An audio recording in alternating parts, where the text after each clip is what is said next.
Tere taas! Pikalt ei ole siin kanalil kahjuks ühtegi videot tulnud, aga täna parandame selle olukorra. Nimelt on minu ees siin mõned detailid ja hakkame siis kokku õmblema ühte väiksemat kotti, kuhu saab siis panna joogipudeli, rahakoti, võtmed ja veel midagi pudi-padi, sellist, mida võib-olla taskutesse on üleliigne panna. Sellel videol on juba natukene uuendused. Nimelt kasutan ma DJI siis väikest mikrofoni, on ta mul siin küljes, ja loodan, et helikvaliteet on parem ja seda mõnusam on videot vaadata. Panen siia ka ühe väikse pildi, milline see kott saab olema, seda siis video lõikes. Kahjuks seda videot keegi ei sponsoreeri, oleks ju äge tegelikult, aga kõik materjalid on pärit jälle Rivetist, Tallinnast ühest ägedast poest.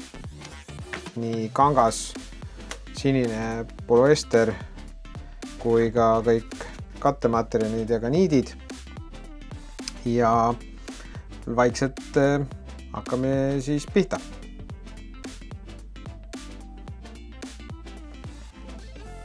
Kõige esimesena on plaanis siis teha ära koti seljatagune, ehk siis sinna läheb siis 2 kihti kangast pluss siis vahe selline tugevduskiht. Seejärel hakkan tegema kotile esimest taskut, kus siis saab olema pealt lukuga ja tal tuleb siuke kerge väike mollesüsteem, et võib-olla sinna mingisugust asja põimida.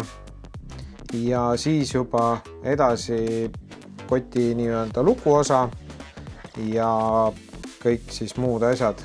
Et praegu on isegi plaan sellele kotile teha siis kahesüsteemne kandmisvõimalus, ehk siis saab kanda nagu seljakotti, et on 2 nii-öelda rihma osa ja on võimalik teha ta ka siis selliseks üle õla kotiks või täna on siis hästi moodne selline kõhukotilaadne asi nagu. Aga see siis kõik juba videos.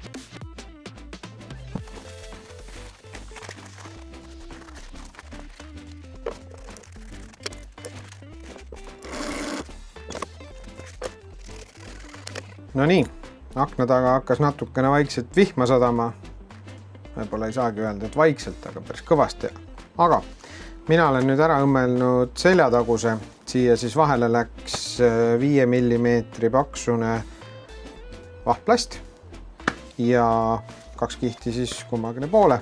Praegu see tagune jääb natukeseks seisma ja me liigume edasi siis sisemise tasku õmblemise poole.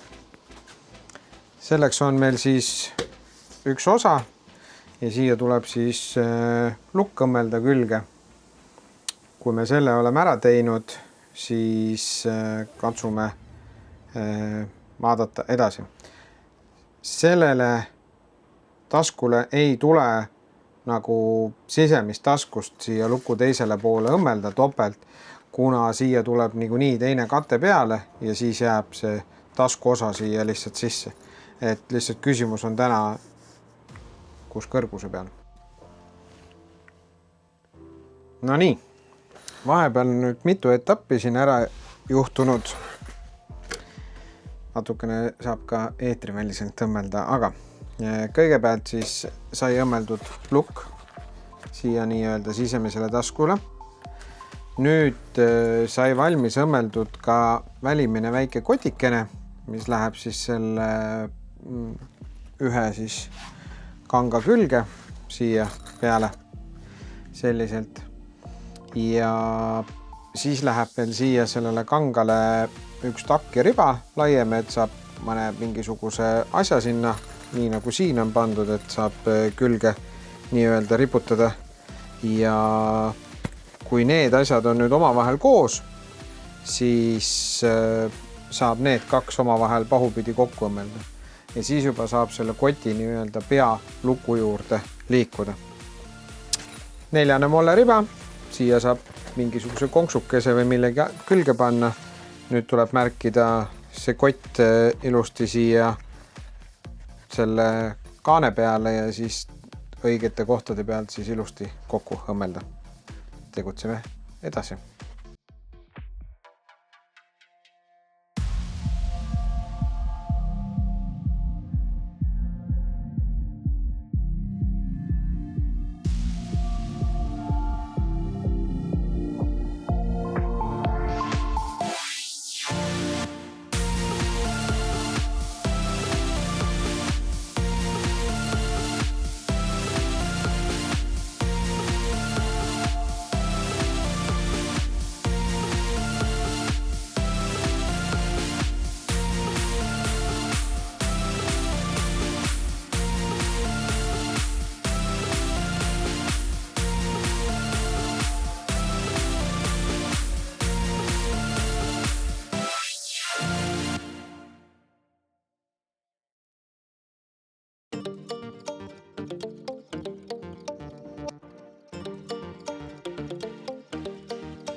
No nii, natukene nüüd läks aega, saime siis selle tasku siia külge ja nüüd siis, nii kui ma rääkisin, see takke osa siia ja see tasku on päris suur, päris mahukas.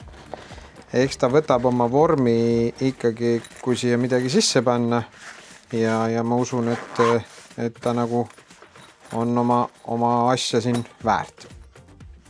Möllame edasi.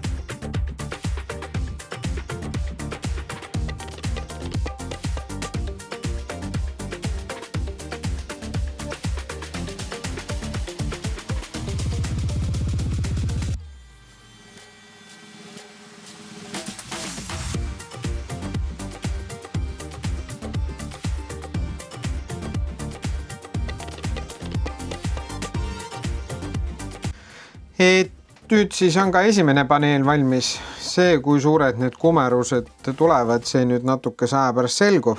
Nüüd siis algab see kõige suurem tegemine ehk siis selle keskmise osa valmis õmblemine. Saab ta olema ju lukuga ja teine asi on see, et sinna tahaks natukene nagu midagi tugevduseks panna, nii et ta enda kuju hoiaks. Ja kindlasti on see, et nende nii-öelda osade, kuidas ma ütlen, siis kokku õmblemisel kõigepealt õmbleme keskmise koti osa ja tagumise poole kokku, selleks, et sinna siis veel õmmelda erinevad aasad külge ja siis liidame selle esimese poole. Kohe õmbleme edasi. Nii, nüüd on meil natukene ettevalmistusi tehtud siis selle luku osa poolest. Õmbleme lukule kahele poole siis nii-öelda riideribad. Vaatame sinna sisse siis tugevdusmaterjali ja siis juba saab kokku õmmelda selle alumise osa. Luku pikkus siis antud kotil selliselt, et ta ilusti lahti käiks, on ligemale 40 centimeetrit.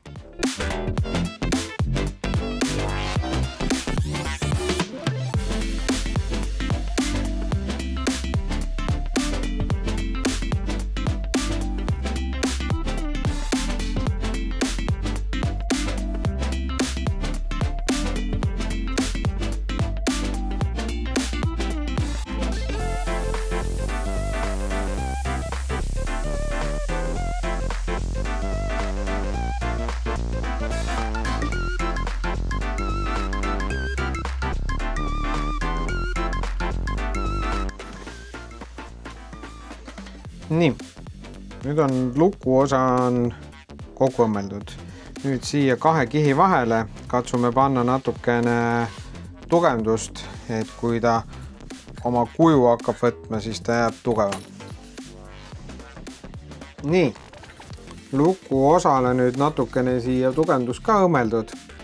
Nüüd järgmine osa on siis siit ülejäänud kokku või juurde õmmelda, panna sinna ka natukene pehmendust asja sisse ja siis juba hakkame õmblema teda tagumisele küljele külge ja siis tagumise külje osas saab vaadata ka, kuhu siis tulevad need nii-öelda sangade kohad ja sellele tükile õmblema veel siia ka külge rihmapaela koha keskele siia, et siuke sang tuleb ka veel siia.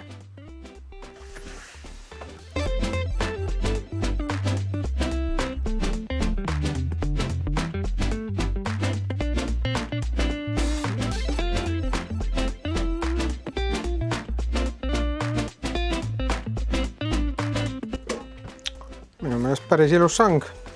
Saab mõnusalt kotti kinni võtta.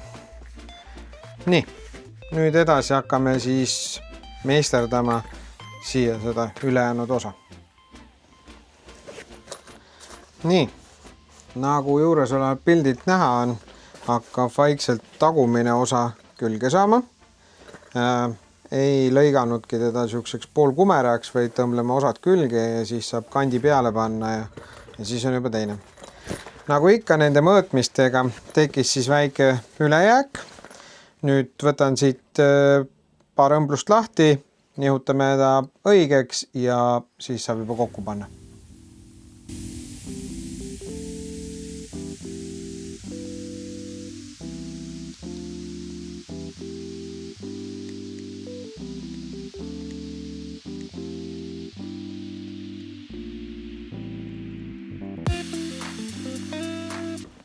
Kui nüüd juures olevat pildid vaadata, siis ei saa öelda, et mõõtmisel on väike viga tekkinud, see peaaegu 5 sentimeetrit. Jah, et üliraske on arvutada välja seda, et ma arvan, et kui nüüd igapäevaselt õmmelda ja mingite sabloonide järgi, siis kindlasti on see palju lihtsam, et siin niimoodi mõõdulindiga mõõta ja loota, et see asi nagu paika läheb ja ühe korraga on kahtlaselt sinisilmne.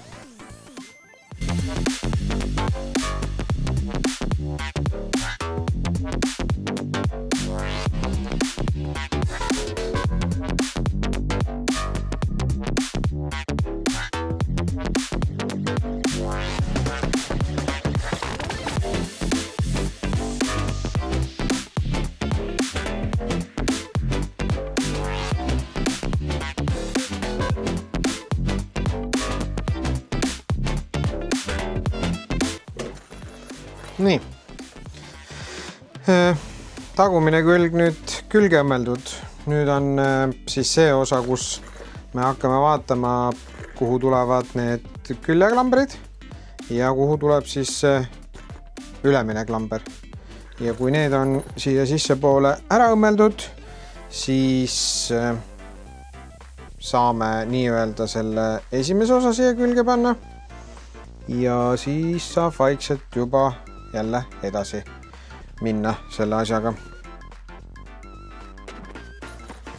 Nii, ega siin kõige paremini ei paista, aga keerame siit ühe välja, siis sellised aasad siia üles üks keskele ja alla 2 tükki ja nendest siis kannatab siis ehitada sellise süsteemi, et kas siia siis 2 õlarihma või siis saab siia panna siis nagu ühe rihmasüsteemi. Aga ega meil siin muud midagi üle ei jää, kui natukene tuleb siit kääridega ära lõigata ja see esimene pool ka siia külge õmmelda ja siis saab minna juba nende sangade juurde. Nüüd siis õmbleme külge ka esimese poole. See tundub kohati hästi kohmakas, aga ma usun, et me saame sellega hakkama. siin tuleb jälgida kindlasti seda, et kuskilt miskit väga topelt ja kortsus ei ole, siis jõuab masin õmmelda. Nüüd, kui tulevad need nurgaõmblused, siis mina olen teinud siia sisse väiksed sälgupoisid ja see aitab kindlasti seda materjali oma kohale palju paremini keerata.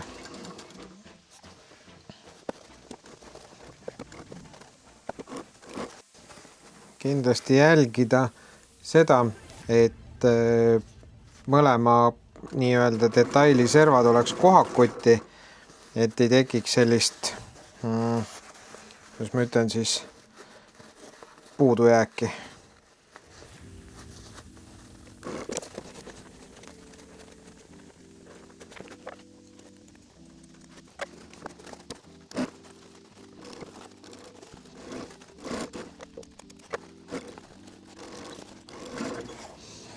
Ja kui ükskord on üle õmmeldud, siis tasub täiesti terve ring peale teha.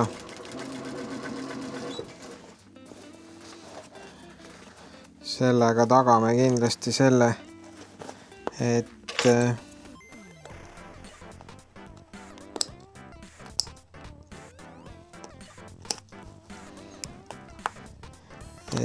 ei tekiks hargnemist.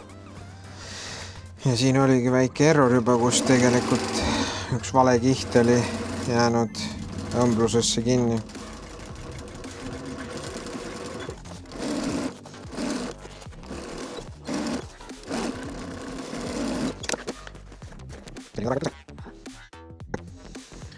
Nii, nüüd on ära lõigatud üleliigne nii-öelda kangaserv ja nüüd ei jää muud midagi üle, kui tuleb panna siia kandipael. See on üks asi, jääb ilusam, teine asi on see, et siis ei hargne see koti sisu nagu laiali. Ja mina kasutan siis kalasaba mustrilist 20 mm siis kandipaela.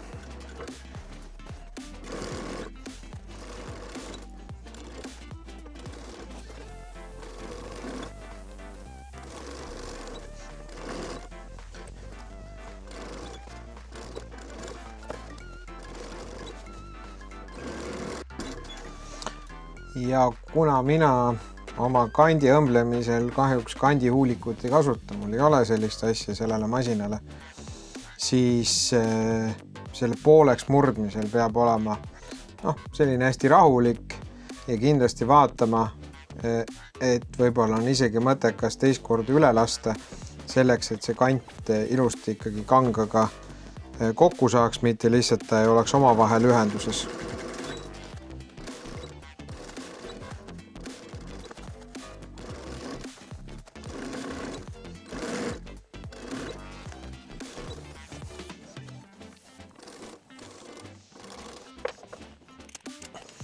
Ja kuna kandipael on ka polüestrist, siis ei ole mingi probleem see ots siit ära sulatada korraks, selleks, et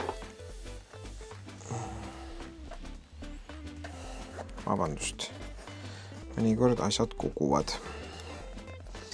Ja kuna meil kotile sai õmmeldud nüüd ka need nii-öelda T-aasad, kuhu siis hakkavad sangad tulema, siis selle koha peal ettevaatlik olla masinaga, et nõel ära ei murraks, kuna materjali paksus hakkab juba päris siukseks tumiseks muutuma. Teil on seal mitu kihti seda juba koti seina ja kandipael juba 2 kihti ja nii edasi, nii edasi. Mina selleks, et asi ei hargneks, lasen veel siit serva pealt teise korra ka üle, et ta oleks siin rohkem nagu serv kinni.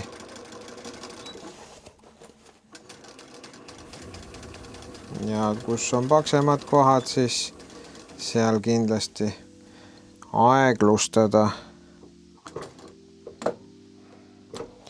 masinaga üle minemist.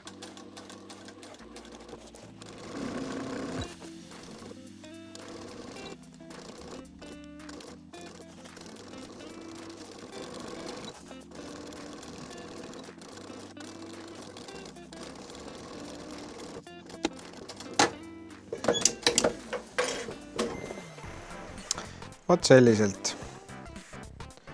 Kandipael ilusti peal, topelttõmblusega ja ta ei tohiks nüüd siit ära minna kuhugi, et panen esimesele poolele ka selle peale ja siis saab teisipidi juba kotti keerata.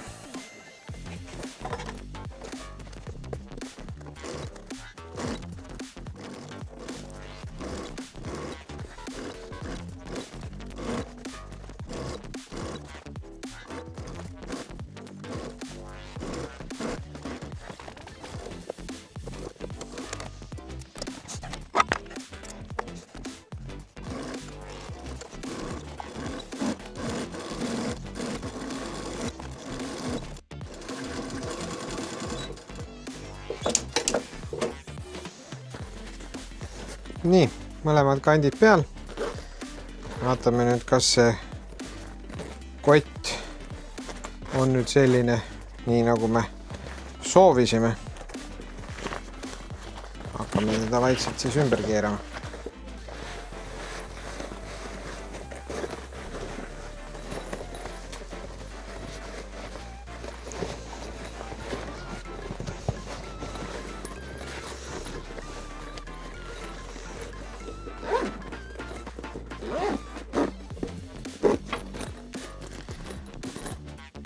Ma ise ütleks praegu siin, et esmamulje polegi kõige hullem. Et siin on kindlasti hästi palju mingisuguseid niidikesi, asju, aga nendest kindlasti saab hästi lihtsalt käärikestega lahti ja teine variant on veel siis välgumihkliga sulatada. Natukene võib-olla on selline kuju, tahaks võib-olla vähe paremat, aga ma ise arvan, et on võrdlemisi hea saanud. Ja ei olegi kõige hullem, et igal pool, kus on teil natukene siin mingisuguseid niidiotsekesi, siis kindlasti polüesterniiti kasutades on hästi hea. Saab välgumihkliga need asjad üle kõrvetada. Ja ei olegi neid peaaegu et näha. Selline ta sai. Nüüd siin siis eespool on siis selline tasku, kuhu saab panna mida iganes väiksemaid asju. Siin on siis takiriba, kuhu saab näiteks kleepida midagi. Ma arvan, et selline asi on hästi sobilik. Ja siia nüüd koti sisemusse, küll mitte siia tagumise poole peale, aga siia esimese poole peale, katsume siit näidata, on siis lukk ja kogu see tegelikult see esikülg on siis tema tasku. Et sinna saab panna siis mingisugused vajalikud asjad, mis võiksid luku taga olla, et juhul kui te koti avate, võivad nad välja kukkuda.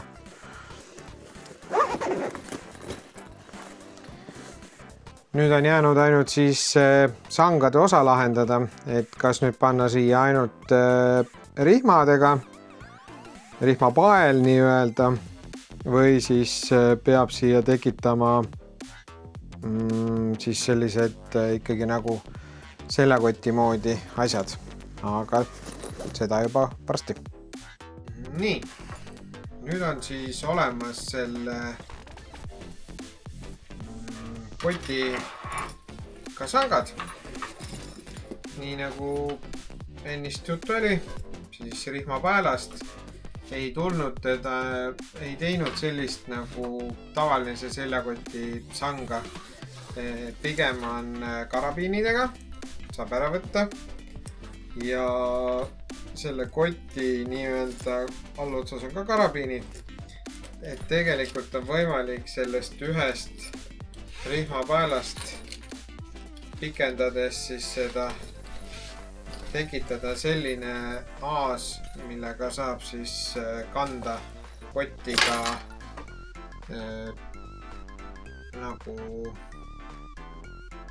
nagu üle-ülakotti või midagi sellist, et on nagu üks see. Kott on valmis, kõik üleliigne niidijama on eemaldatud, selline väike ta sai.